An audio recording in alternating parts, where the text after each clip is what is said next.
Assalamualaikum warahmatullahi wabarakatuh. Sampurasun Argi Jabar. Perkenalkan, nama saya Luna Luciana. Saya saat ini duduk di bangku kelas 11 jurusan Bisnis Daring dan Pemasaran di SMK Karya Perjuangan Kabupaten Bandung Barat. Kali ini izinkan saya untuk membahas pendidikan karakter. Apa sih itu pendidikan karakter?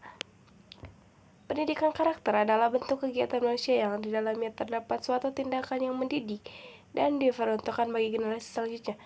Tujuan dari pendidikan karakter adalah untuk membentuk penyempurnaan diri individu secara terus-menerus dan melatih kemampuan diri demi menuju ke arah hidup yang lebih baik. Pendidikan karakter ini juga mempunyai 4 poin. Yang pertama, budi pekerti, yang kedua, etika, yang ketiga, adab kesopanan, dan yang keempat, pergaulan. Pengertian dari budi pekerti menurut Kamus Besar Bahasa Indonesia atau KBBI, budi pekerti terdiri dari 2 unsur kata, yaitu budi dan pekerti. Kata budi didefinisikan sebagai alat batin yang merupakan panduan akal dan perasaan untuk menimbang baik dan buruk, sementara kata pekerti didefinisikan sebagai perangai, tabiat, akhlak, watak, dan perbuatan kurang baik. Jika digabung, budi pekerti menurut KBBI adalah tingkah laku, perangai, dan akhlak. Yang kedua ada pengertian etika atau etimologi. Berasal dari bahasa Yunani yaitu ethos yang berarti watak kesusilaan. Sedangkan menurut KBBI, etika adalah ilmu tentang apa yang baik dan apa yang buruk dan tentang hak dan kewajiban moral atau akhlak. Yang ketiga ada pengertian adab, kesopanan. Adab adalah norma atau aturan mengenai sopan santun berdasarkan nilai-nilai budaya atau aturan agama. Norma tentang adab seringkali digunakan dalam pergaulan yang terjadi antar manusia, antar tetangga, dan antar kaum atau organisasi.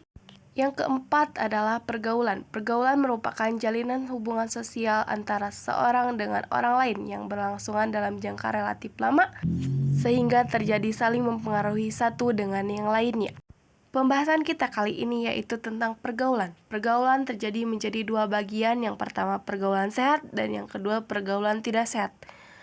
Pergaulan sehat adalah interaksi sosial dan hubungan antar individu yang dibangun di atas dasar rasa hormat, empati, dan dukungan.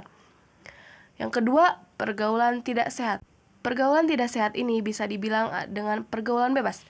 Pergaulan bebas adalah salah satu bentuk perilaku menyimpang. Istilah bebas yang dimaksud adalah melewati batas-batas norma yang ada. Masalah pergaulan bebas ini sering muncul baik di lingkungan maupun di media massa. Pada saat ini, kebebasan bergaul sudah sampai pada tingkat yang mengkhawatirkan. Kuat lemahnya suatu interaksi sosial mempengaruhi erat tidaknya pergaulan yang terjalin. Contohnya, seorang anak yang selalu bertemu dan berinteraksi dengan orang lain dalam jangka waktu relatif lama akan membentuk pergaulan yang lebih beda dengan orang yang hanya sesekali bertemu atau hanya melakukan interaksi sosial secara tidak langsung. Adapun 3 tujuan pergaulan yang sehat. Yang pertama, membangun suatu komunikasi yang menjadi sumber informasi. Yang kedua, membentuk komunikasi yang bermanfaat bagi diri sendiri dan sesama. Yang ketiga, saling menguatkan satu sama lain dalam menghadapi tantangan. Pergaulan bebas dapat memiliki dampak psikologis yang serius loh teman-teman pada remaja.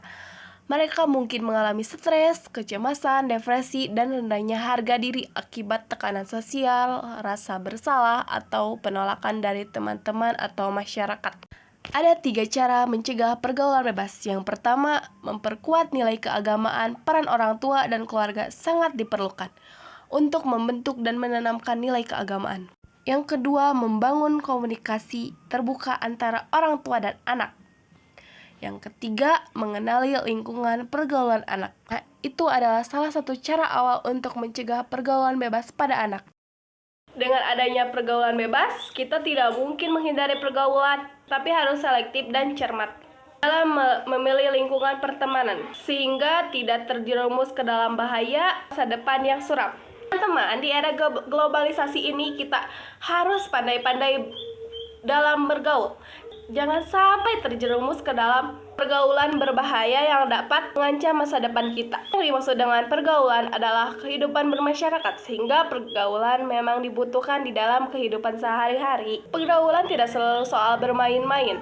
tapi juga menjadi suatu komunitas yang bertekad untuk mencapai tujuan bersama seperti membentuk kelompok belajar di lingkungan sekolah, membentuk komunitas untuk mengembangkan minat dan bakat seperti komunitas fotografi. Jadi jangan sampai kalian terjerumus ke pergaulan yang bebas. Hindari pergaulan bebas dengan melakukan pergaulan yang sehat. Pilihlah teman yang menurut kalian baik dan hindarilah teman yang menurut kalian buruk. Sekian, terima kasih. Wassalamualaikum warahmatullahi wabarakatuh. Dadah.